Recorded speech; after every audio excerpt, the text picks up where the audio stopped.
Vamos a hablar de los últimos versículos del capítulo 10, la integridad en términos del estatus y la ambición. Segunda de Corintios, seguimos en Segunda de Corintios. A partir del versículo 12, Pablo les escribe: no nos atrevemos a igualarnos ni a compararnos con algunos que se recomiendan a sí mismos. Al medirse con su propia medida y compararse unos con otros, no saben lo que hacen. Nosotros, por nuestra parte, no vamos a jactarnos más de lo debido. Nos limitaremos al campo que Dios nos ha asignado según su medida, en la cual también están ustedes incluidos.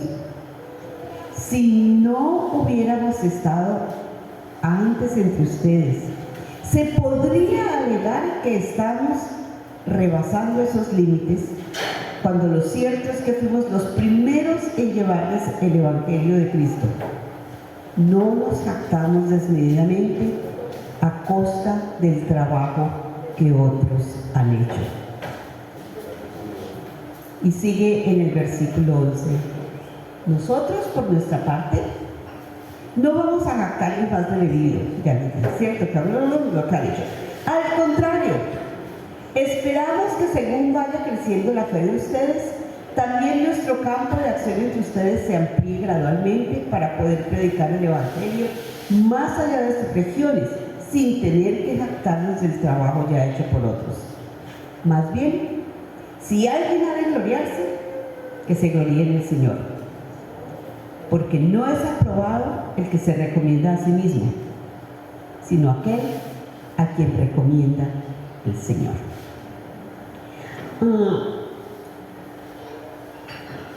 Los superprofetas criticaban que Pablo, que quien lo recomendaba. Y de hecho, pues ellos llegaban con sus propias cartas de recomendación. Ahora, lo que Pablo dice es pura ironía. Él dice, claro, que nos vamos a comparar nosotros con los que escriben sus propias cartas de recomendación. Ellos las escriben, ellos las firman y las entregan para mostrar tan grandes que son. Y se evalúan con sus amigos que son iguales, con los mismos criterios y las cartas que se escriben unos a otros. Mire, de veras Pablo se está burlando. Y él dice, yo en ese juego no participo. Es decir, ¿qué éxito se puede decir y con integridad que alguien tiene cuando dice, yo me voy a medir con estos criterios, que están hechos a la medida de uno? Pues claro, uno es muy exitoso y los amigos de uno escriben sus propios criterios y nos recomendamos unos a otros. Mire, hay una mafia en el mundo de la investigación en Colombia, y realmente pasa en otros países. Hay unos índices de evaluación de la investigación que tienen que ver con cuántas veces se cita lo escrito por una persona. Entonces se miden. Y esas mafias lo que hacen son profesores de campos afines, se ponen de acuerdo para citarse unos a otros circularmente. Yo te cito a ti y tú me citas a mí, y tú nos citas a los dos y nosotros te citamos así, y eso hace que aumente el número de citaciones que uno tiene, eso aumenta el puntaje de uno como investigador en conciencias, y eso aumenta el puntaje de la universidad en la que uno trabaja ante conciencias para la acreditación de alta calidad o para la aprobación de programas nuevos. Y es una mafia, porque cuando uno va a mirar, todos se citan unos entre otros. Bueno, más o menos eso es lo que Pablo está diciendo. Y él dice, yo a ese juego no juego.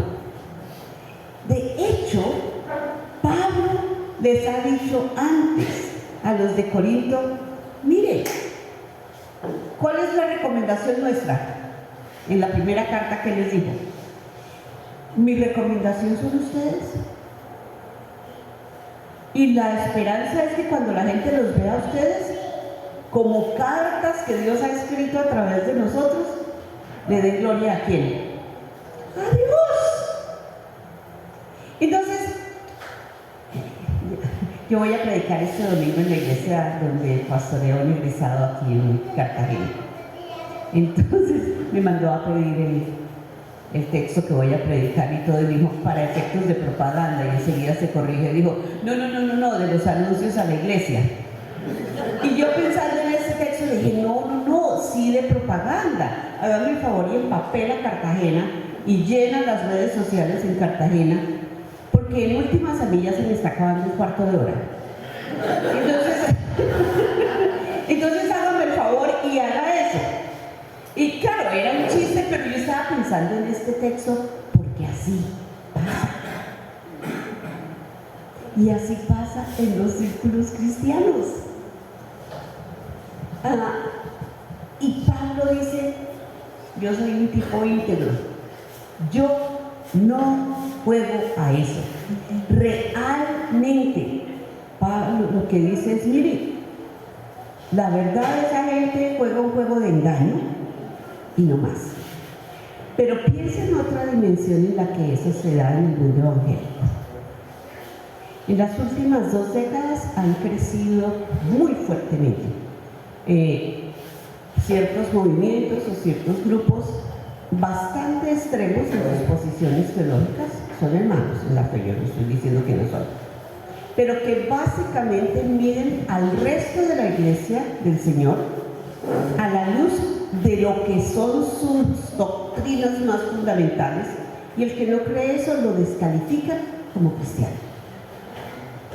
Recientemente me invitaron a participar en un foro sobre la educación teológica en América Latina y tuvimos una reunión con la persona que iba a coordinar el foro. La persona dijo algo muy interesante.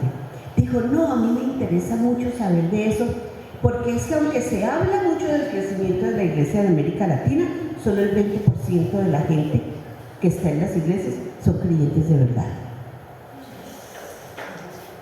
Entonces, eso me quedó como retumbando en la cabeza, y yo le escribí después a la persona y le dije, me llamó la atención lo que dijiste, ¿me puedes citar la fuente de donde salió esa estadística? Me dijo, yo fui a una conferencia a tal lugar y fulano de tal lo dijo. Y cuando me dijo fulano de tal lo dijo, yo ya sabía de qué movimiento era. Y es un movimiento que dice que cualquiera que es pentecostal no es cristiano. Pues el 80% de los creyentes en América Latina son pentecostales. Más o menos de eso está hablando Pablo.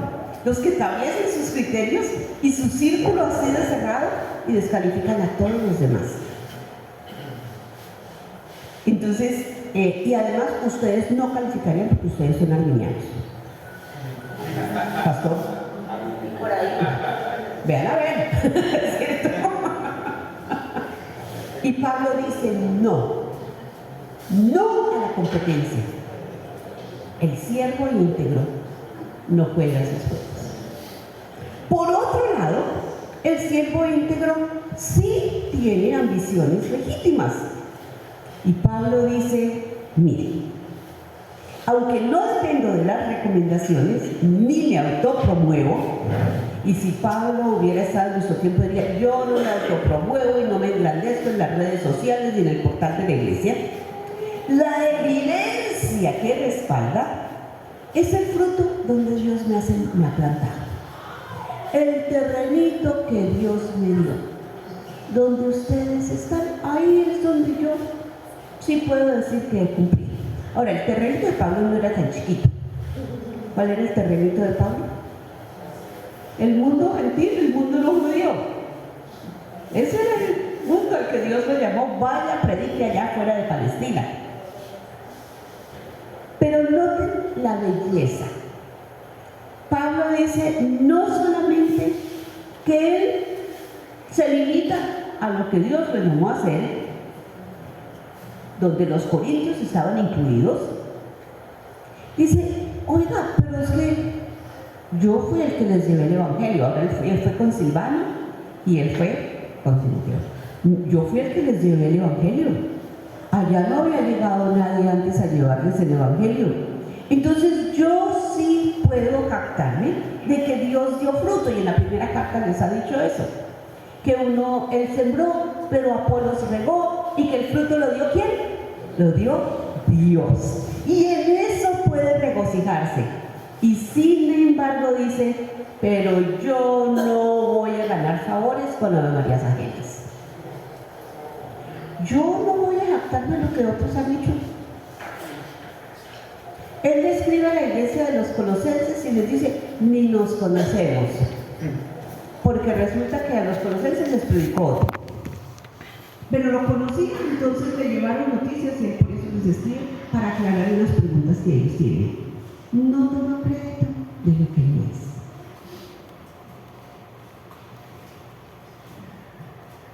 Yo tuve el privilegio de entrar a la rectoría del seminario bíblico en el año 2011, y en los siguientes 2 o 3 años hubo hitos en la historia de la institución. El primer programa de teología en modalidad virtual aprobado de una institución confesional, pues evangélica, aprobado por el Ministerio de Educación, y varias cosas.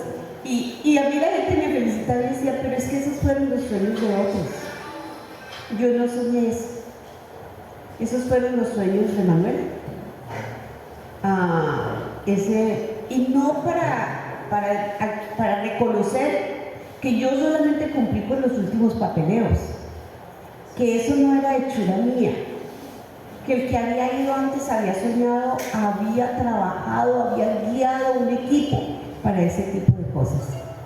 Y había otra cosa que no me acuerdo qué fue lo que pasó, y alguien dijo algo y dije, pero ese fue el sueño de Teo hace 20 años, y ahorita el Señor lo hizo realidad, pero fue el sueño para el que sembraron otros, para el que trabajaron otros, para el que nos llevaron, y por fin salió el fruto del trabajo y de los sueños de otros. Y qué lindo cuando un pastor llega a una iglesia y de pronto suceden cosas fantásticas, pero que son el fruto de lo que hizo el pastor anterior los últimos 5 años, y por fin se ve. Hermano, invite al otro y celebre. Reconozca que Dios, que lo tuvo ahí plantadito en ese terreno, lo guió hasta que eso se dio. Porque finalmente la ambición no es que uno sea reconocido. Uno puede estar orgulloso solamente del fruto que Dios da, porque Dios lo dio, y porque uno tuvo el privilegio de estar ahí cuando Dios lo dio. Y claro, Pablo sí tenía ambiciones. ¿Y cuál era la ambición de él? Que el evangelio creciera más entre los corintios. ¿Para qué? Para que de ahí se extendieran a otras partes, a otras regiones donde no había llegado el evangelio, como pasó con otras iglesias que se fundaron, y de ahí, de la iglesia de Éfeso, salieron otras iglesias en la zona de Asia Menor. Y Pablo dice, eso es lo que yo aspiro. Noten que otra vez las ambiciones tienen que ver con la iglesia, no con el ministerio grande para el que el Señor lo tenía. Cuando yo oigo que a uno le dicen eso, el Señor te tiene para grandes cosas, mire, yo oigo eso y a mí ya no me dicen eso porque estoy de salida, pero cuando me decían esas cosas yo quería meterme como encogerme y meterme debajo de una mesa. ¿Quién dijo que el Señor nos escogió para grandes cosas? Para hacer que, entre otras cosas, lo que le están diciendo a uno es para que tú seas grande. Ese es el mensaje detrás de eso. El Señor nos escogió para hacer cosas en nombre de Él, donde nos pone para que crezca el evangelio, no para que crezcamos nosotros. Y para que el evangelio se extienda a donde no ha llegado, y para que dé fruto entre los hermanos, no para que nosotros seamos reconocidos, no para que nosotros seamos importantes. En últimas, si el evangelio crece, ¿de quién es el mérito? De Dios. En últimas, si la gente permanece fiel, ¿de quién es la gloria? De Dios. ¿No les acaba de decir, como vimos ayer, que Dios es el que los ha mantenido firmes? Tanto a Él como a ellos. En últimas, si Dios dice bien hecho, ¿de quién es la gloria? De Dios, que lo capacitó y lo fortaleció a uno. Por eso, lo que Pablo dice es precioso. Si alguien ha de gloriarse, que se gloríe en el Señor, que es el que hace todo. Uno es un siervo inútil. Uno hace lo que tiene que hacer. Y Jesús dice así: el que hace lo que tiene que hacer es un siervo inútil. Y no inútil porque no hizo lo que tenía que hacer, sino porque la iniciativa no es suya, el proyecto no es suyo, la cosa no es suya, es obediente, pues eso es lo que los siervos deben hacer. Porque no es aprobado el que se recomienda a sí mismo, sino aquel a quien recomienda el Señor. ¿A quién recomienda el Señor? Permítanme terminar con una cita de Apocalipsis, que me parece que nos ilustra eso, de a quién recomienda el Señor. Hay una sola de las 7 cartas a las iglesias de Asia donde la iglesia no recibe reprimenda. Una solita. Y es la iglesia de Sardis. Y en el capítulo 3, a partir del versículo 1, el Señor dice, no es Sardis, perdón, ya, no está, la iglesia de Filadelfia. ¿Es eso? Sí, a partir del versículo 7. Escribe al ángel de la iglesia en Filadelfia. Así dice el santo y verdadero, el que tiene la llave de David, el que abre y nadie puede cerrar, y cierra y nadie puede abrir. Yo sé todo lo que haces. Delante de ti he puesto una puerta abierta, la cual nadie puede cerrar. Aunque son pocas tus fuerzas, has obedecido mi palabra y no has negado mi nombre. Y ese es el gran triunfo de la iglesia de Filadelfia, que ha obedecido, que ha permanecido fiel, que no ha sido falta de integridad, que todo lo que ha hecho concuerda con la declaración de que cree en el Señor, no han negado el nombre del Señor. Y él dice, yo haré que esos en las sinagogas de Satanás, que dicen ser judíos y no lo son, sino que mienten, vayan a arrodillarse ante ti y reconozcan que yo te he amado. Mire, eso es increíble, que Dios diga que una iglesita frágil, pero fiel. Finalmente hasta los enemigos de Dios van a reconocer que Dios los ama. Por cuanto has obedecido mi mandamiento de ser perseverante, yo te protegeré a la hora de la prueba, la cual vendrá sobre el mundo entero para poner a prueba a cuantos habitan en la tierra. Ya pronto vengo. Lo que tienes no lo sueltes, y nadie te quitará la corona. Yo no conozco ninguna agremiación religiosa que evalúe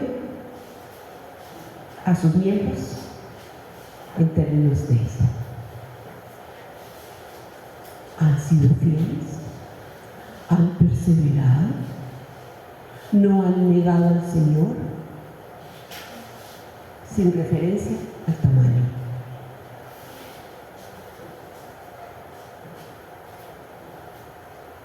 Cuando hablamos de, uy, qué iglesia tan chévere, ¿de qué estamos hablando? Uy, qué iglesia de veras tan especial, ¿de qué hablamos? Casi siempre de lo que a Dios no le importa. ¿Cuántos hay? ¿Cuán poderosos son? ¿Cuánta plática entra? No hablamos del servicio alrededor, No hablamos de la perseverancia, aún en medio de las dificultades que posiblemente hacen que sean pequeñitos. No hablamos del buen nombre que tengan entre los vecinos, aún si son los enemigos de Dios. Me encantó el testimonio de un hermano que está diciendo que está aquí, que están construyendo la iglesia, y hasta gente que no es creyente les ha colaborado. Eso quiere decir que ven lo que hacen ahí y la presencia de Dios ahí, para que vean que Dios los ha amado. Dios permita que disfruten mucho el paseo hoy. Amén. Y que cuando hablen de sus iglesias y comparen notas en términos no de la competencia, sino de la ambición sana, de cómo Dios nos evalúa.